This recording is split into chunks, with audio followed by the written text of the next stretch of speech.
और बड़ी खबर आपको बताएं, प्रतिबंधित संगठन पीएफआई को लेकर ईडी ने एक बहुत बड़ा पर्दाफाश किया है। बताया यह गया कि खाड़ी देशों से पीएफआई को करोड़ों रुपए भुगतान किया गया है। काले धन को व्हाइट करने के लिए पीएफआई से जुड़े लोगों के अकाउंट में ये पैसे ट्रांसफर किए गए। बताया यह भी जा रहा है कि खाड़ी देशों में पीएफआई के हजारों समर्थक मौजूद हैं जिन्होंने ये पैसा ट्रांसफर किया है। तो पीएफआई से जुड़ी हुई इस वक्त की सबसे बड़ी खबर, पीएफआई के समर्थकों ने करोड़ों रुपए उसके खाते में ट्रांसफर किए हैं। गिरफ्तार पीएफआई सदस्यों से पूछताछ के बाद यह बहुत बड़ा पर्दाफाश हुआ है। आपको बताएं, चंदे के नाम पर यह पैसा इकट्ठा किया गया है और ब्लैक मनी को व्हाइट ये करने का एक तरीका सामने आया है। पीएफआई से जुड़े लोगों के अकाउंट में पैसे ट्रांसफर किए गए। खाड़ी देशों में कई समर्थक पीएफआई के मौजूद हैं और इन हजारों समर्थकों ने ये पैसा ट्रांसफर किया है।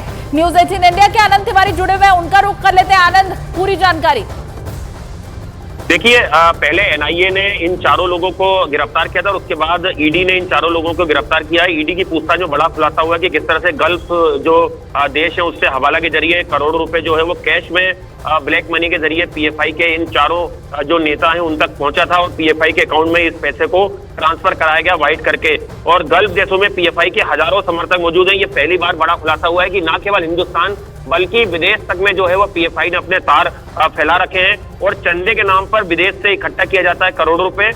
ये तमाम चीजें जो हैं जांच में सामने आई हो। यही वजह है कि अब लगातार जो ईडी है इन्हें रिमांड पर लेकर पूछताछ कर रही है।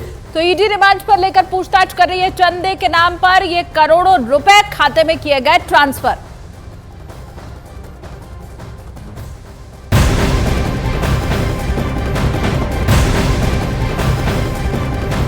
और एक और बड़ी खबर दिल्ली से इस वक्त की मिल रही है, जहां दिल्ली के उपराज्यपाल के दफ्तर के मुताबिक दिल्ली सरकार के अस्पतालों में नकली दवाएं मिली है। जांच में 10% नमूने फेल पाए गए हैं। जांच के बाद उपराज्यपाल विनय कुमार सक्सेना ने इस पूरे मामले की सीबीआई जांच की अब सिफारिश कर दी है। तो बहुत बड़ी खबर, दिल्ली सरकार के अंडर आने वाले तमाम जितने भी हॉस्पिटल हैं उनसे नमूने इकट्ठा किए गए थे दवाइयों के और वो नकली पाए गए। 10% नमूने फेल हो गए इस जांच में और अब इस पूरे मामले की जांच सीबीआई करे, ऐसी उपराज्यपाल की तरफ से सिफारिश की गई है। तो बहुत बड़ी खबर दिल्ली से इस वक्त की आपको बता रहे हैं, बीजेपी भी अब पूरी तरह से हमलावर दिखाई दे रही है इस मामले को लेकर अरविंद केजरीवाल सरकार के ऊपर।